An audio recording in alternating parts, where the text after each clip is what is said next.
Hey y'all, Big Rick coming at you here from the Mountain Monster Garage, baby. Anyway, hey, haven't done one of these in a while. As a review of my Cannondale Habit HT hardtail. I just got back from doing about 9 miles on it around the hood, and so much fun. I planned on going out for like 5 miles, and then I was having so much fun, I just kept rolling. But anyway, it is like I said, a hardtail, Shimano equipped, which in my opinion is a lot smoother than the SRAM, even though it's not the bottom of the barrel, but it's not the top of the line. It works a lot better. I also got Shimano on my common sole, and leaps and bounds. In my opinion, I don't care what anybody says, SRAM is fine or whatever, but you know, back in my day, all we had was Shimano. So going back to that has been very pleasant. Let's just put it that way.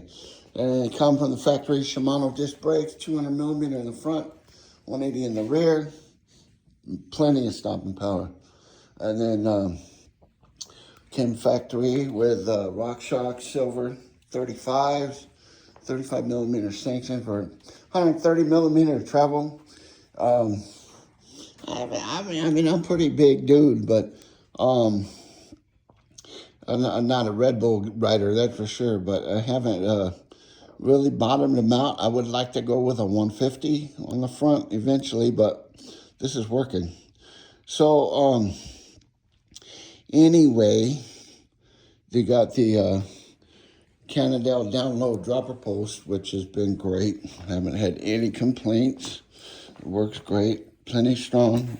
Boom. And works as it should, let's just put it that way. So no hesitation or nothing. And then Shimano 175 millimeter cranks with a threaded bottom bracket. So the back was like 1,700 from Jensen 18, 19 months ago. And it came with Maxxis OEM tire DHR 2 in the rear, or High Roller 2, I'm sorry. Boom. And it's been a great tire. I've been so pleasantly or pleasantly surprised by it. Plenty of grip, less rolling resistance. The bike came with 29-inch wheels, front and rear, so it picks up speed really well. I replaced the front tire to the Maxxis aftermarket issue with the Minion DHF. That's what it came with, the DHF, but it was OEM. And I screwed up and I blew it right off the wheel when I had sealant all over the garage. You know how it goes. But anyway, it destroyed the bead, so I put a new one on it. And it's been great. It was set up by Jensen at their warehouse. I picked it up at the warehouse. They set it up tubeless, and it was great for a while. And then I started having leaks and that, you know, and I ended up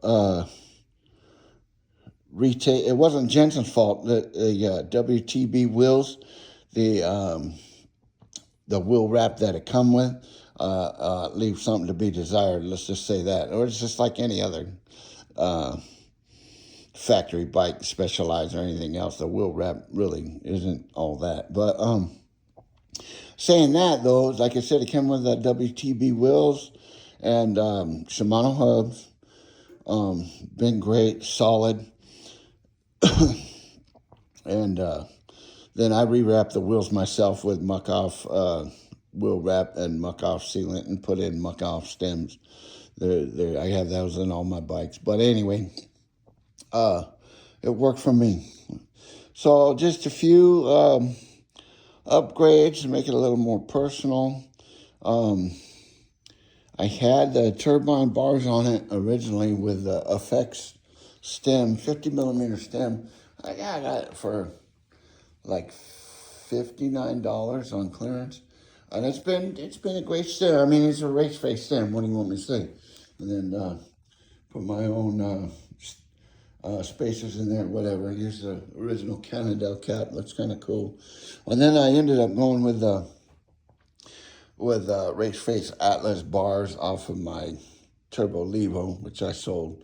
Well, these are cut down to 794 millimeters, which work great on this bike. Whereas my other bikes, I'm running 800s. Those are 50 millimeter rides, but 55 millimeter ride. Well, these are 35 millimeter rides. So, it ended up with the 50 millimeter stem being really comfortable for me. And then went with my favorite saddle with Wilderness Trail Bikes Volt. I have one on the other bike. And I have two Wilderness Trail Bike Silverados on Vicky's two bikes. And the other little Rockhopper Scott's bike over there, but whatever. And then also I put on Race Face Atlas pedals. Well, I bought those for Vicky wanted to switch up her color scheme or whatever, so we got those, and then they were a little large for her feet, so we went back to the effects pedals she had in red, and then these ended up over here, as I had foundation composite pedals on it before, which are fine, but these might be just a little heavier or whatever, but you know, the grip on the pedal is something that I'm used to with Race Face pedals on all my bikes. But so being said that, you know, $1,700 and outfitted really well, definitely worth it. If you're in the market for a hardtail, I'd hit up Jensen USA. They got some really good deals going on some hardtails. So, yeah, check it out. Check out the Cannondale Habit HT. And I've seen good deals on the Niner hardtails and some other phenomenal bikes they have. So definitely, and I'm not paid to say any of this. You know, I've had really good luck. We bought that bike from Jensen, the Turbo Levo, and the Turbo Levo I had, and this one, and I had a Santa Cruz Chameleon I bought from Jensen. And in my opinion, you know, I'm probably going to get inundated with negative crap, but this Cannondale HT Habit HT, in my opinion, over the Chameleon was a S build. This is a better bike. It just handles better. It pedals better. You know, the other one was a mullet, but just like I said, in my opinion, this thing is a lot smoother bike. It pedals a lot better. You know, like the other one was a S build, you know, well equipped, you know, Fox fork, whatever, and BergTech cockpit and Silverado saddle. I think I still have that saddle, but I sold the bike. Anyway, yeah, it was SRAM drivetrain, and you know, the thing I've liked about the Shimano over the last 2 years is I don't hear that screaming brake crap, you know. So whatever they're doing right, and they've been doing it a lot longer, I'll say that. So anyway, hey, God bless you guys. Thanks for tuning in, and we'll see you on the next one. Have a great day.